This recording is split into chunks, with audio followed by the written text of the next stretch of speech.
Hey, what's going on? It's your boy BT, and I came here to talk some boxing with the thousands of True School Sports subscribers. Now, a word to my brethren all around the world watching this video. Shout out to you wherever you are in the world checking me out. Go subscribe to True School Sports. Go follow us on Instagram at True School Sports. Lots of great things going on, lots of great things planned, and you guys will hear more about that later on. But I wanted to talk that tough talk like I always do in these videos, man. Let's talk about boxing fans for a second, man. I love my boxing fans. I love the 10,000 plus of you guys who have subscribed to the channel that watch these videos. Some of you do frequently, some of you not so frequently, but if you watch, and I appreciate you.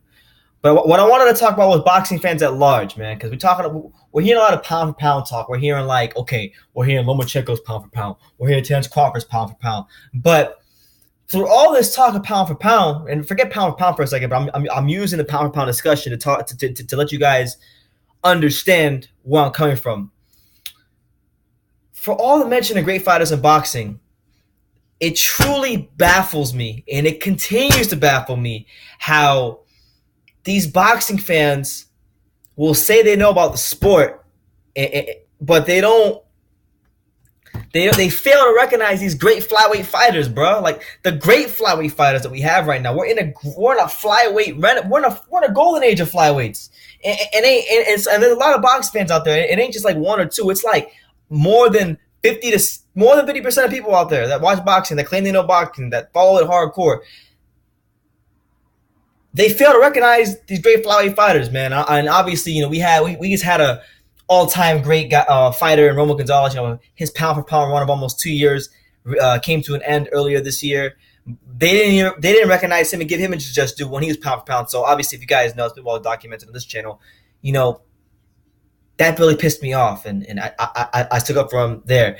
But just because Roman Gonzalez lost, first of all, we have to thank Roman Gonzalez. We have to really thank Roman Gonzalez because he put a lot of these flyweight fighters in the limelight. And he made the flyweight division relevant enough for HBO to want to cover the fights and do super flyweight cards. So you got to thank Roman Gonzalez for that. And he was a true ambassador for that part of the sport. Now let's talk about the current crop of flyweights. The guys who have risen above Roman, and now Roman has to work his way back up. And we'll have a video come about Roman because I do got something to say about him as well.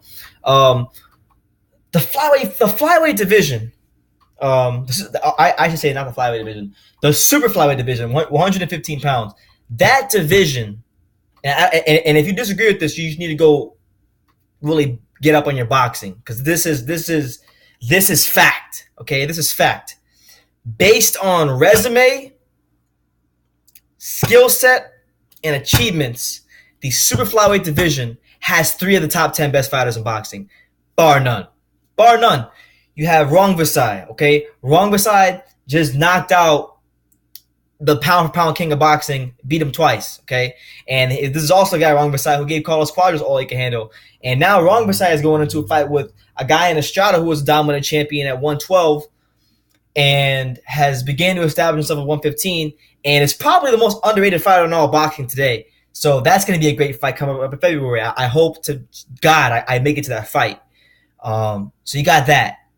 Then you have Naoya the Monster Inoue, who people are starting to get turned on to, who before Lomachenko won a world title in his third or fourth fight, or whatever it was. He held the previous record for fastest fighter to win a world title in, I believe, 2 weight classes or something like that. I think he did it in 7 or 8 fights. Lomachenko did it in 7 or something like that. So he made history, and the best of his career is still to come. And he showed great skills throughout the process, great defense, great counterpunching, great technical boxing skills. He's shown it all. Best win against Omar Narvaez, beat Antonio Nieves, a decent little opponent, solid, nothing more than solid, but best is yet to come for him. He'll have his big fights in 2018.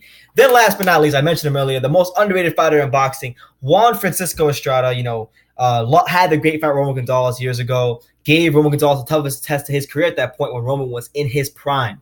When Roman was truly Roman, when Roman Gonzalez was Roman Gonzalez, this guy gave him everything he could handle. Then after he lost Roman, it was another example of how a loss isn't the worst thing in the world. Like, he took the loss and won on a dominant title reign. Beat some really good fighters. After losing to Roman, he would beat Brian Valoria, who I believe is going to be who is a Hall of Famer. He beat Brian Valoria in a close fight, but then would go on to stop the likes of a Giovanni Segura, who was a dangerous fighter, formerly a pound for pound level fighter. So and then recently his most notable win, Carlos Cuadras, a guy who was a world champion, undefeated for many years.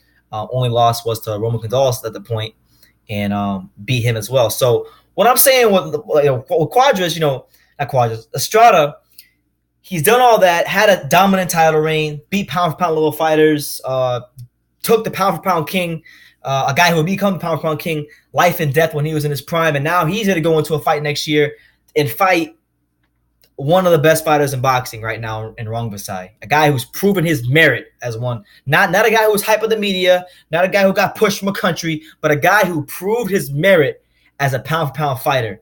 And we don't hear Juan Francisco Estrada's name talked about enough in boxing. So what I'm saying is, like, I'm just seeing a lot of people just talking about Lomachenko and Crawford like the end all be all. And are they great fighters? Absolutely. They're fantastic fighters. And they deserve all the praise in the world for the claims that people make about them that they should be pound for pound. I have no problem with that. My problem is the fact that we're in a golden age. We're in a golden age of flyweight fighters, smaller fighters, giving us great fights, classic fights, all-time great fights. Fighting the best, doing everything you want a fighter to do. And it's right in front of your face, and a lot of you guys ain't recognizing it. And I really want to point this out. Not to say that you don't know anything about boxing, but to say that, hey, there's truly some great fighters in the lower divisions that make up damn near half the pound for pound list. And that's what it is. Just wanted to call some attention to that. I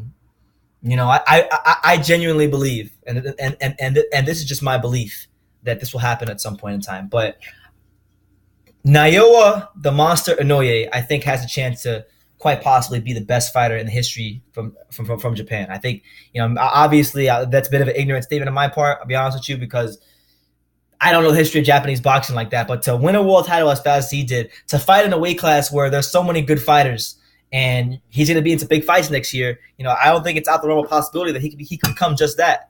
So, I think he's one of the handful of guys in boxing that I think has a chance to be pound for pound king if, and I say only if, boxing gives him his due. Because I know a lot of times these smaller fighters got to do a lot more to get people's respect. And even if Roman Gonzalez can't get his due, then how can we expect Inoue to get his due? So like, that's what it is, man. You boxing fans out there who aren't recognizing these smaller fighters, ain't talking about them, ain't making videos about them, ain't doing your homework on them, you're really missing out. You really, really are. And that's just something that was on my heart today. Like, as I listened to the Lomachenko talk, I listened to the Wilder Joshua talk, I listened to the Kovalev talk, I listened to just all the other good fighters in boxing, but I rarely hear top channels too at that, talk about these fighters, these great fighters, future Hall of Fame fighters that are good, that based on what I said earlier, on accomplishments, skill sets, achievements, and resumes, they make up 30% of the pound for pound list. The real pound for pound list. And that's what it is, man. So let me know what you guys think in the comments down below about what I just had to say. Leave your comments down below. Take the time to subscribe. Follow True School Sports on Instagram at True School Sports. Like I say in every video, my name is Brendan Taylor, and you can love me or you can hate me, but I'm just a kid from Dang It. So until next time, take care, guys.